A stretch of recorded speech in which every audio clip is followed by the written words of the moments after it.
We're here to bring real solutions to real problems affecting real people today. With your support, you can join us in becoming part of the solution and a part of this movement.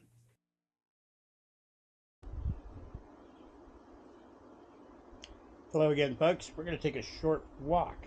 We're going to go down to the farm that my family and I used to live on when I was a kid.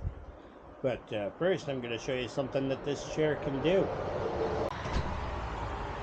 Alright, you can see my front ramp, and you can see the front ditch, and you can see the highway.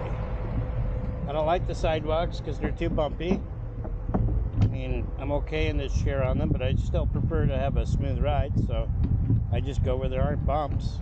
But we're going to go down into this ditch, and we're going to go up out of this ditch. I could have done that a lot faster, but I didn't want to. It's pretty cool. I'll see you in a few minutes. Hello again, folks. We're approaching the bridge between the hamlet I live in and the farm I used to live on. We lived there for a handful of years. We owned the home I live in before we moved there, and we kept it. We ended up moving back years later. But I want to show you this bridge. It means a lot to me. It used to be a different, older, nicer looking bridge, you know, kind of antiquated, right? Bigger above structure, but this bridge works. They replaced it. It needed to be replaced. But we're, see that little landing down there? My dad used to take me fishing there when I was a kid. As a person who's never walked and a person who's of short stature. They kept me in a stroller for a long time. Even after I had my power chair, it was easier for them to get me around certain places in a stroller. And that little bit you can see between those trees used to be a path down to the landing. And my dad would bring me down when he went fishing. I remember one time he caught a large snapping turtle, and it landed kind of like in front of me in the stroller, and I was short and my toes were sticking out, and I was just a little kid. I was terrified that snapping turtle was going to get my toes. Check out this view.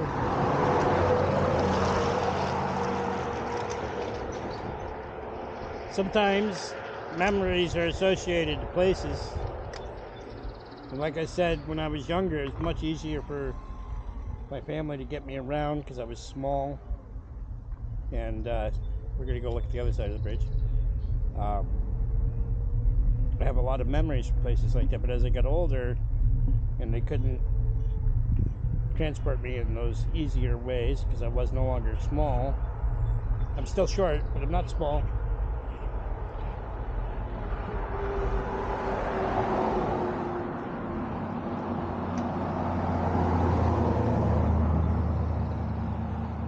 Waiting for the traffic to go.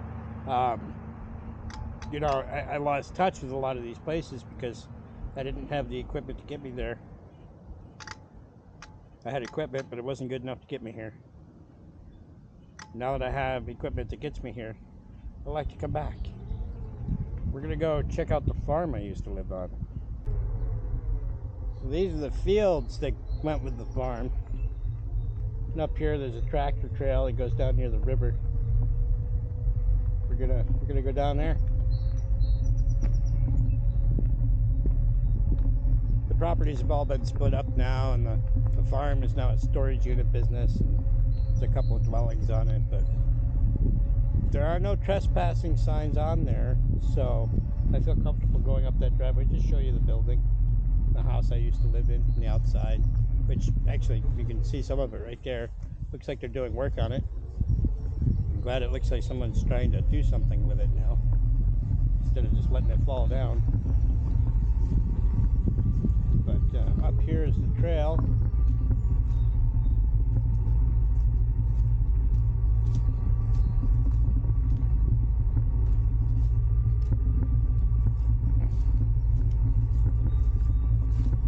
We're going to turn down that trail. Don't don't like seeing litter on the side of the roads. That bothers me. See those rocks there? That actually used to be a driveway. Very steep and rough driveway. Let's get up to this trail.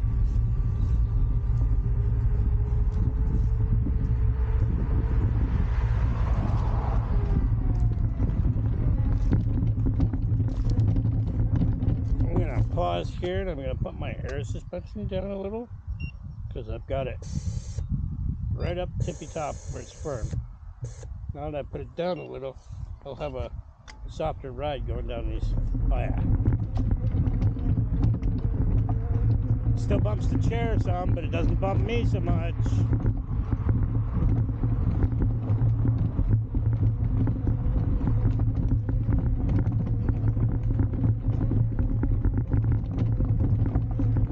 Just this gravel road would be too much for a lot of chairs. The Endurance does it well. Let's see how far we can get. Looks like the brush and weeds are growing up. I don't know if we'll get to see the river, but there's two tree lines there. Between the two tree lines is a river. Oh, you can kind of see it there. And you see my buddy Nate to the right, probably. He's actually my CD pap, my personal assistant. He's not on the clock right now. We're just friends. That's how he became my CD pap. I went through a good handful of personal assistants that were abusive, right? One way or another. They'd either not show up, or they'd go out partying and call in, or one was mildly physically abusive. Another tried to tell me what to do with my stuff in my home, and that was, cognitively and emotionally abusive, right? Assumed that I wouldn't know what I needed, so that didn't work out.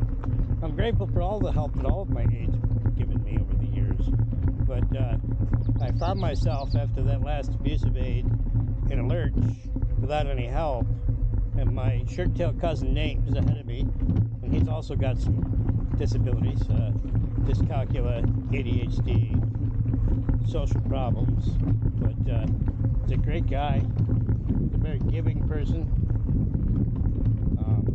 When I was without an aide, he started helping me just because he could, and just because he was 3 houses away, and eventually I convinced him to take it as a job. And that's how I ended up with Nate as my, well, there's some river. I ended up with Nate as my CD pap. One, because he cared enough to do it without even getting paid. Two, because he was really good at it. Three, because he's very loyal. And I say this over and over again. The people who know you are the people who care. Systems don't necessarily care. But because I'm in a self-directed program, which means I get to hire and fire my CD pap workers, I get to choose who works for me. It is a system, but self-directed care systems definitely work better. They've kept me out of the hands of abusive aides, abusive personal assistants, and Nate's been my CD pap worker since, I don't know, 2020, 2021, 4 or 5 years now. He shows up every day he's supposed to. He works every hour he's supposed to. In fact, if his shift is over and there's something he knows I need that's not yet done, he will clock out and hang around and make sure it gets done. Nate, I want to talk to you on camera for a minute. I was just telling the camera how you became my CD pap worker and how you were doing it without even being paid, and that's how we landed here. I know you get a lot out of helping me. Can you talk about it at all? Like, does it give you some self-worth or make you feel good about helping? Hard to do off the top of my head. That's okay. Yeah. I mean, well, 3 houses away. So. Right, but it's more than just to pay for you, right? Yeah. Oh yeah, definitely. You like? Yeah, it's preach, you know. Can you look at the camera? Just tell everybody that you like helping me. I like, yeah, I don't know. It's rewarding in that sense, but you know, it's a lot easier than working with a bunch of strangers every day too. You know. Yeah. I mean, do different stuff, so it doesn't get boring. Nate's being shy. I know he gets a lot out of helping me. When I go on these road trips for the foundation, when I come back, he always tells me he misses me. Yeah. And when I talk about reaching out for help, building your network, you know, that's what I mean. It's the people who know you, the people around you who care the most. So if you have the option to get into self-directed care situation and you need a personal assistance, you know, reach out to your community, look for people you know. A lot of people need jobs these days. They might prefer doing something that's rewarding and close and, you know, makes them feel good.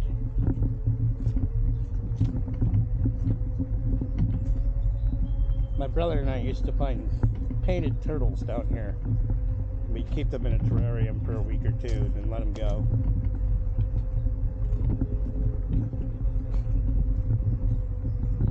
Back in the day, that was a country kid thing to do.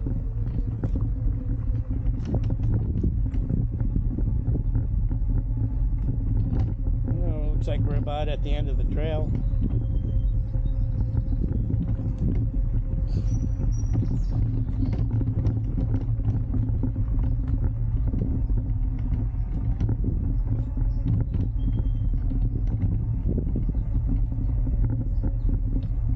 Nate's one of the best people in my life, folks. He helps me. He's friendly. He cares. And it's always the people who care that are the best for you. Yeah, this is the end of the trail.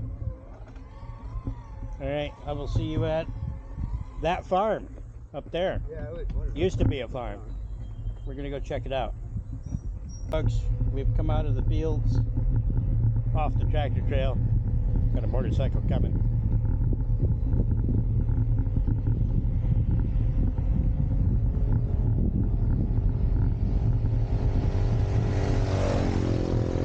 You can see the old farm I used to live on now is a storage facility now.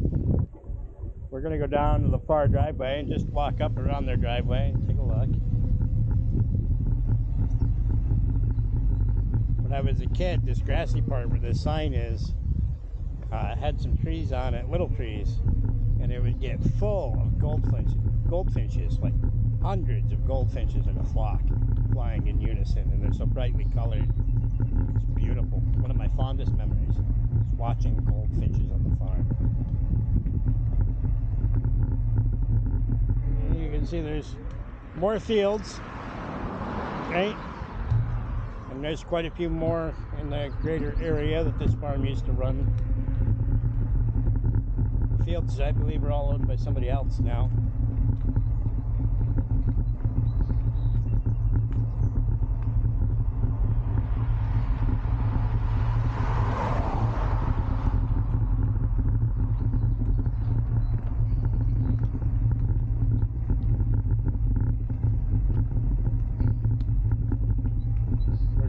Traffic for a second, then we're going to cross the road, go up and around that loop driveway, check out the old house.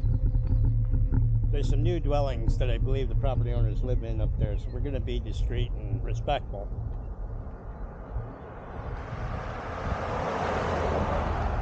There we go. Right.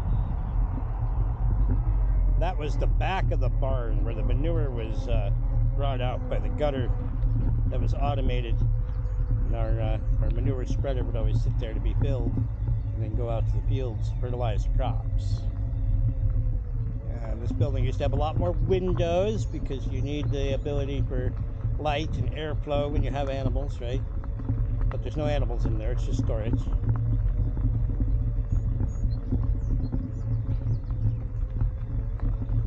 my brother and my parents used to bring me to the barn in my stroller at that age, even though I had a power chair. And they brought me in the stroller because the power chair really couldn't get around, you know, the barn area. It wasn't powerful enough. It didn't have a suspension, so the bumps really hurt. But with me being that small and the stroller being so light, if they had to, they could just pick me up, stroller and all. Right? This little part of the building right here would have been the milk house. I remember that fondly because the barn cats hung around the milk house, and there was always kittens, and of course I got to play with probably hundreds of kittens throughout our years here. And that tall blue thing, that's a silo. It's where you store silage, which is a kind of feed for cows. We did dairy here. We did have some other animals to produce, you know, meat for the family. But primarily it was a dairy farm. My father managed it for someone who owned it. And when my father managed it, it was its peak performance of all time. He was very good to his animals, and when you're good to animals, they're good to you. So if you're good to dairy cows, they produce more dairy. If you're good to beef cows, they produce a higher quality beef, and typically more beef. And this is the new residence. It went in some time ago, and they've slowly been building it up.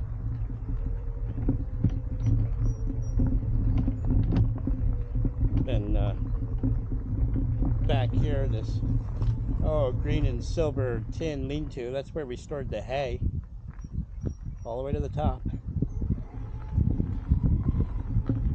Let's go look at the old house.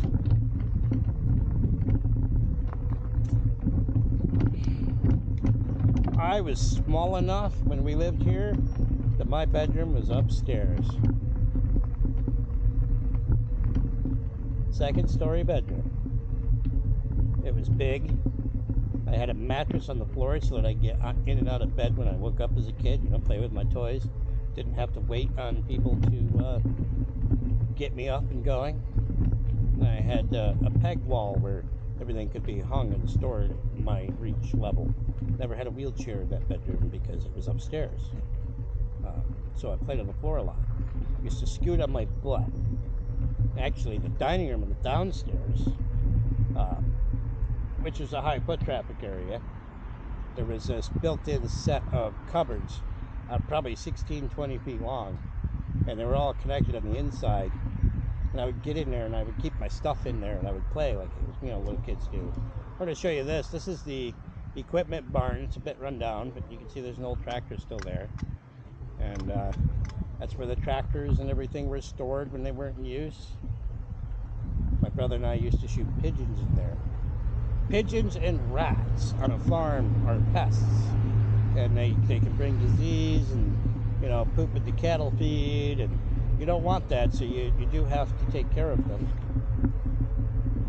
But look, they're even adding an addition onto that house.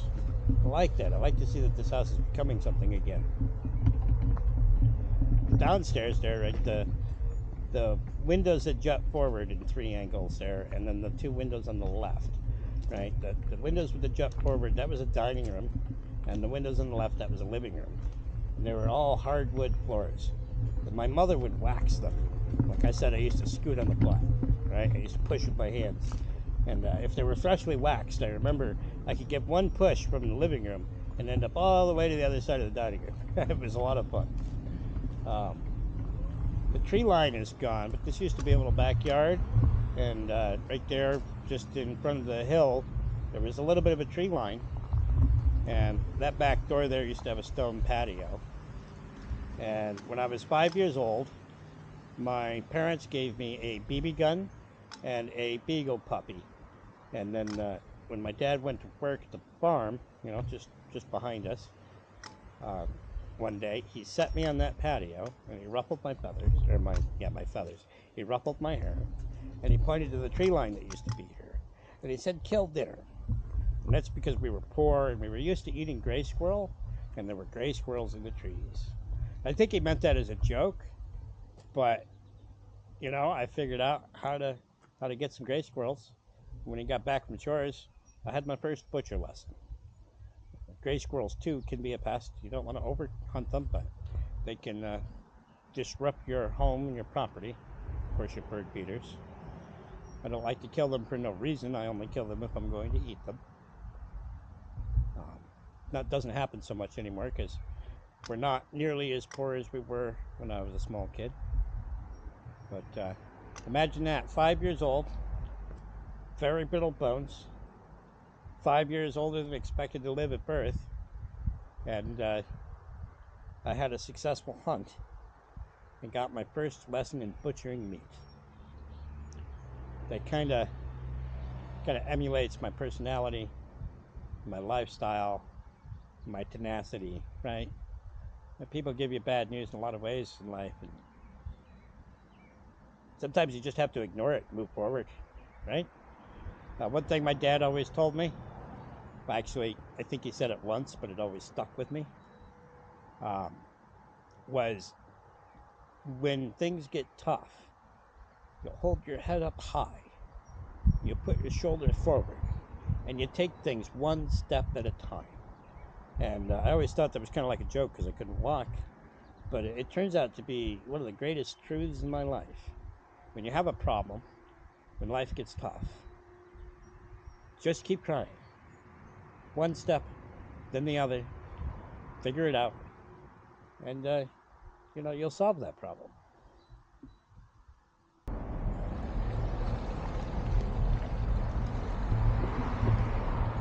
All right, folks. We're at what is known as Flatiron Road, and it goes down to kind of a wetter area where there's some fields, and the river comes through, and there's a bridge. And my mother used to walk me through this quite often as a kid when we lived on that farm. But we're going to go down this hill. We're going to be very safe. Right? I've got my ear open for coming traffic, and looking both ahead and behind. Okay. This hill's not nearly as steep as it used to be.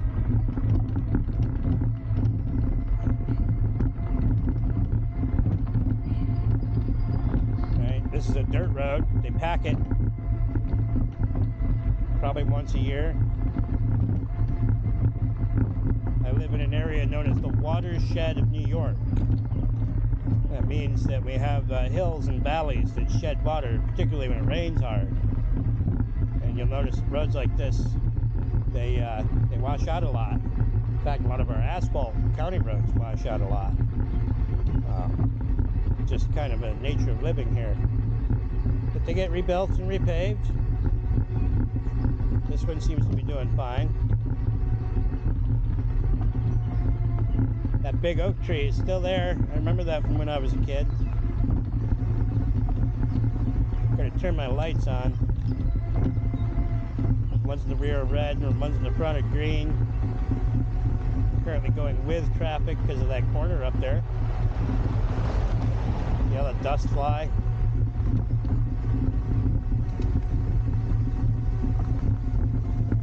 Oh, this oak tree was that big when I was a kid. Maybe we both just got bigger.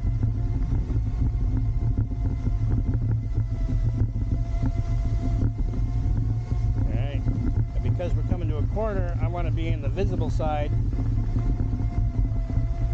not the unseen side. Right? Cars coming from ahead can see me better on this side. Whereas if I'm going around that corner, cars coming from behind aren't going to see me so well. Safety first. In general, you should always walk against traffic because it's closest to you, and you can react to it. You can keep an eye on it. You can see if it's going off where it's supposed to be and where you're supposed to be. Right? Gives you a little reaction time. This little swampy spillway is another point of fond memories. When I was younger, in grade school, we had a class nature project where we had to bring in something from nature. And I brought in swamp water from right here. My mom helped me get it. See, there's another car coming. So I'm going to get over. And, yep. But, you know, I don't think I've been to this swampy area since I was that age. Now with the Endurance Powerchair, I'm here again. We're going to go down this way a bit. You'll see as I get closer to that sign ahead, I'm going to cross the road again to stay visible, right? If you're going down the road in particular, you never want to be on the inside curve. A lot of cars have a tendency to use that inside curve, even if it's a shoulder and not the actual road lane. And it's just natural, right? They're not like trying to break any laws or anything. But that's a good spot to be unseen and for mistakes to happen. But the corn seems to be growing well. I remember a family would take a ride through where all our fields were. Well, the fields that we harvested, they weren't really ours. Just to check on the crops. Observation is a big part of maintaining. But I'm going to stop for now, and we'll be back when we get to the Flatiron Bridge.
This is another swampy area. You can see all the cattails. That's what those are, growing in the water, sticking straight up. They get these nice big flower heads that give off puffy seeds, kind of like dandelions, but bigger. Okay, this is all drainage control. But hey, we're getting closer to that bridge.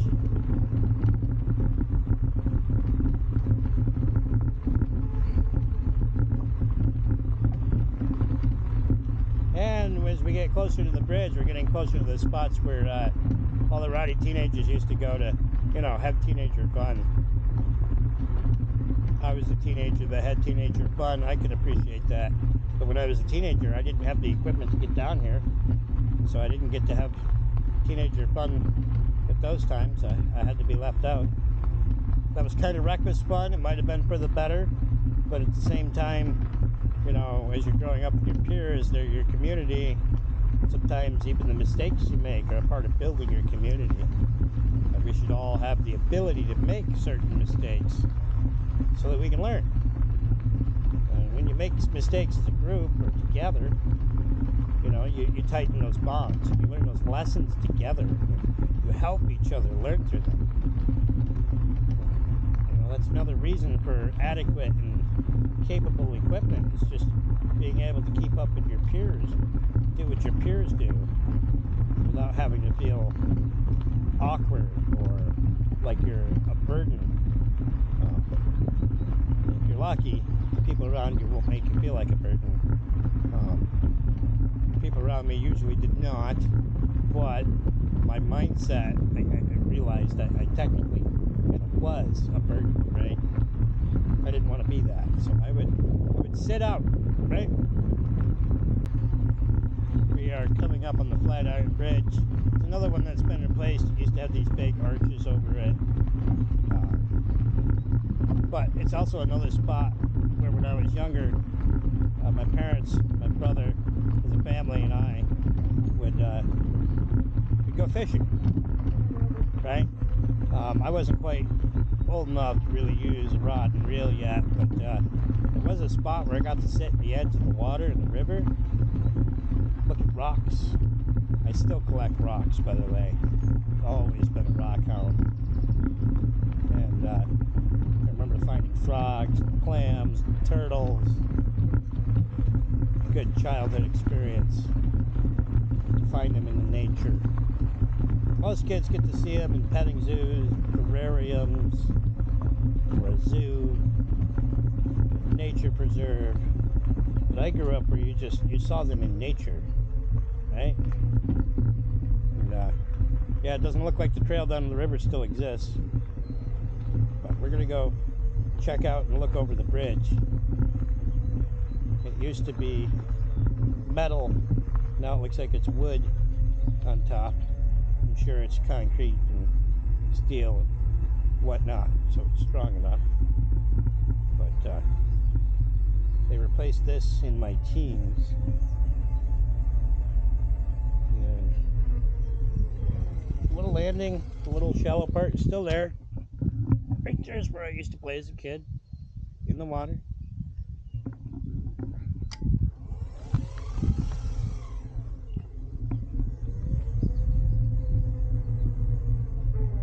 This was always a nice view. This is a protected wetland now, and I get to see it again. Well, welcome to my old childhood stomping grounds.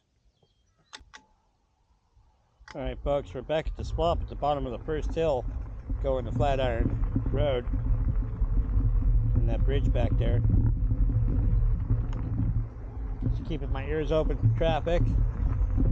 There isn't much on this road, that's why I feel safe doing this. You'll notice I'm on the outside of the corner again, so I could be seen.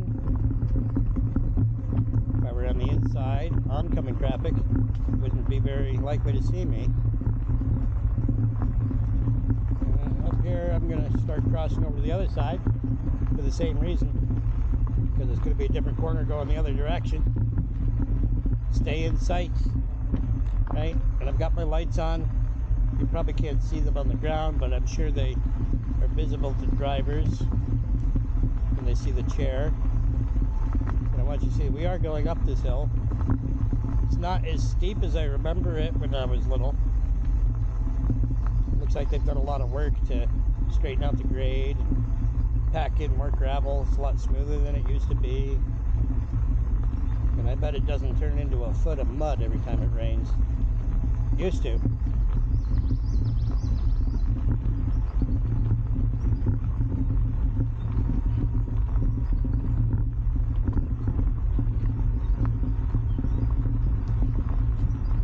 Now going places, seeing nature, being able to connect and reconnect with your area and the people who live in it. See, this guy sees me.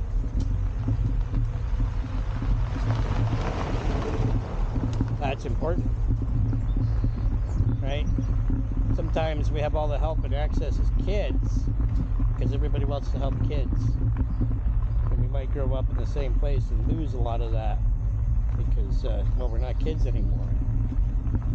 Part of that's because we want independence. Part of that's because people expect you to have more independence. And part of that's because, you know, basic life, right? Everybody has things to do in life. Coming back up on Highway 51. It's funny that it's a highway for what it is. Technically, it is a county highway.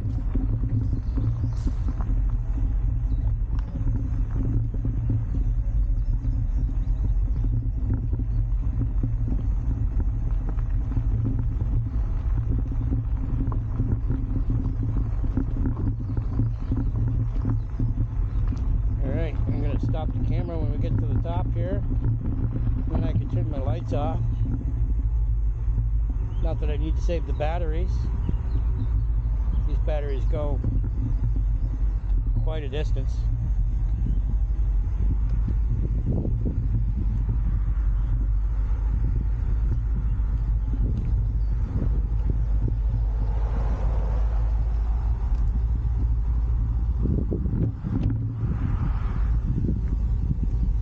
All right, folks. I'll see you back in town. All right, folks. You can see Nate up there going to the store, and he's going to head home. I don't think he's going to the store. He's just heading home. I outwalked him, and he's a walker.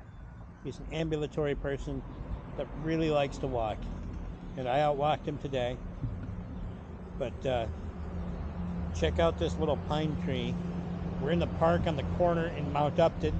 Mount Upton is a hamlet of a small town named Guilford. And this little tree replaces what used to be a giant tree, maybe 80 or 100 foot high. And every Christmas season in this town, we had a function. It would start at the gymnasium in the old school that's behind those bushes across the way. There would be, potluck and raffles, gatherings and visiting.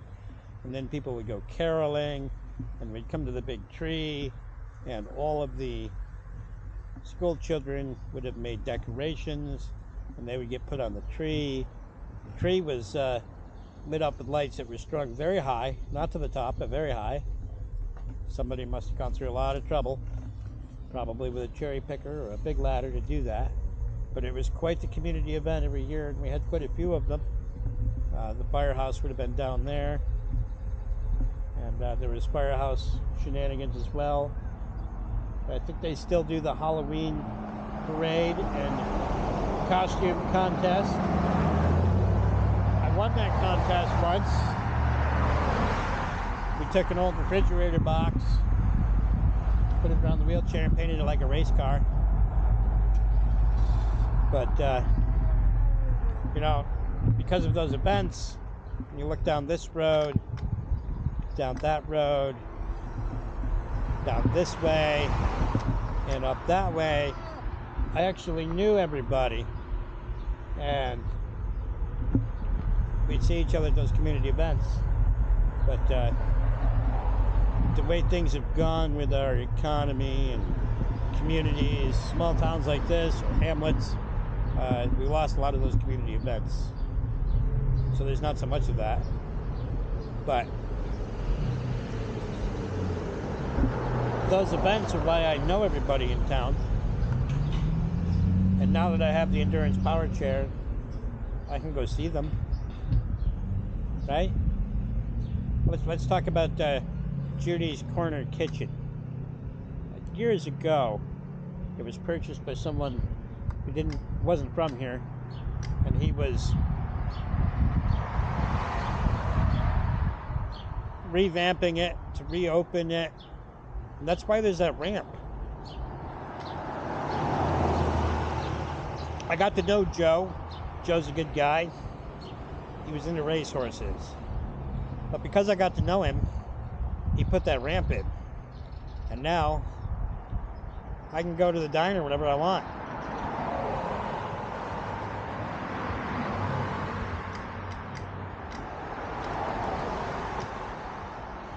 When I was a kid, that was known as the corner kitchen and ice cream window.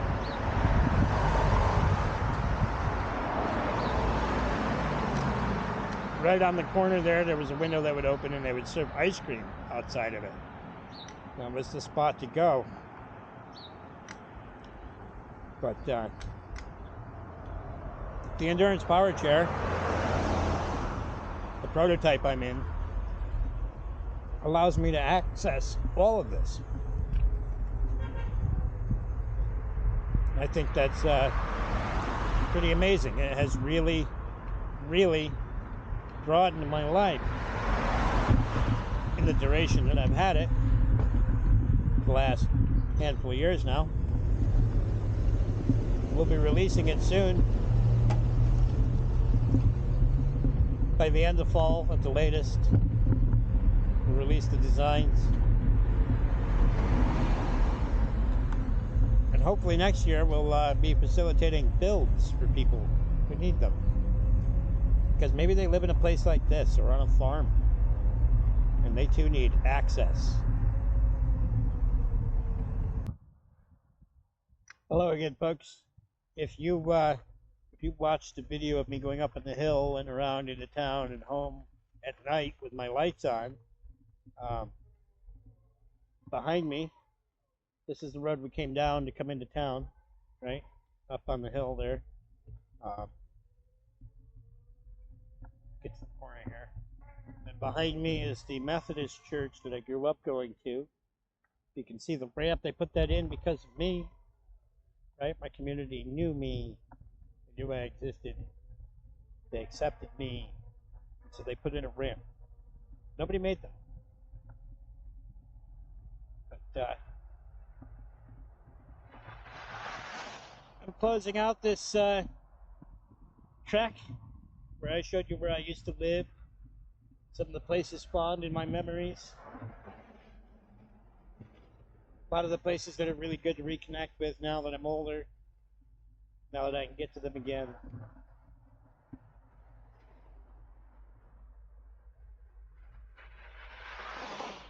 I think that's important.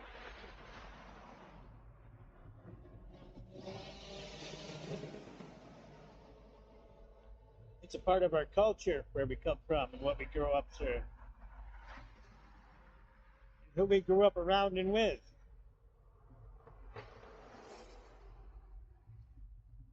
Being able to do that is amazing for me.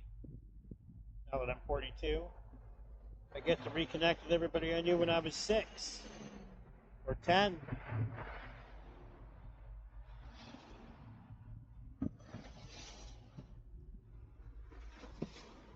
Sorry for all the traffic noise. Who knew the highway would be so hot on a Sunday? Must be church.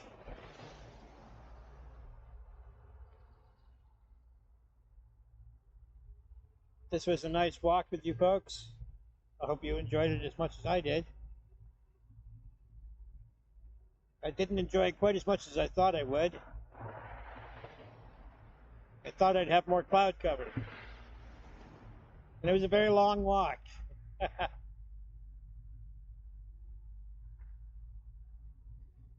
That sun has heated me up, and I'm wearing a black shirt, so I am hot, I am sweaty, and I smell bad. That is the condition that everybody should be able to get into and out of in life, right? It's good to feel that heat, it's good to do things, it's good to sweat, it's good for you. It's a lot better than staying inside all day. That's what I don't like. I don't sit still well.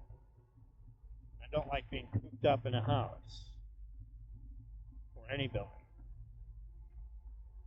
But, I wanted to show you more of the community and heartfelt side of things that the Endurance has brought back to my life now that I am over 40. Things that I had access to as a child because of all the help you get when you're a child, I have now reclaimed access to. And again, that's because I reached out and I asked for help, and I built teams of people, and we built this prototype. A big thanks to Devin Hamilton, who is also a farm boy from the next county over. He now lives up in Rochester, but he's originally from Delaware. And, without all of them, without Matt Lacey, everyone on the board that I can't think of to name right now, everyone that's helped out along the way, without them, well, I probably would have died in my apartment by now. I didn't. I have my life again. I have the ability to live it, not just have a heartbeat. That's what I'm trying to bring to the world with this foundation. Life is more than a heartbeat. It's certainly more than cable TV. But, I enjoyed this walk. I enjoyed this day. And as human beings, we all have an inherent need, and I would say right, to, despite any disability, be outside, reconnect with our communities, be known, seen, heard, say, hey, I exist.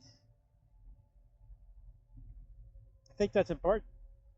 If that's important to you, let me know in the comments.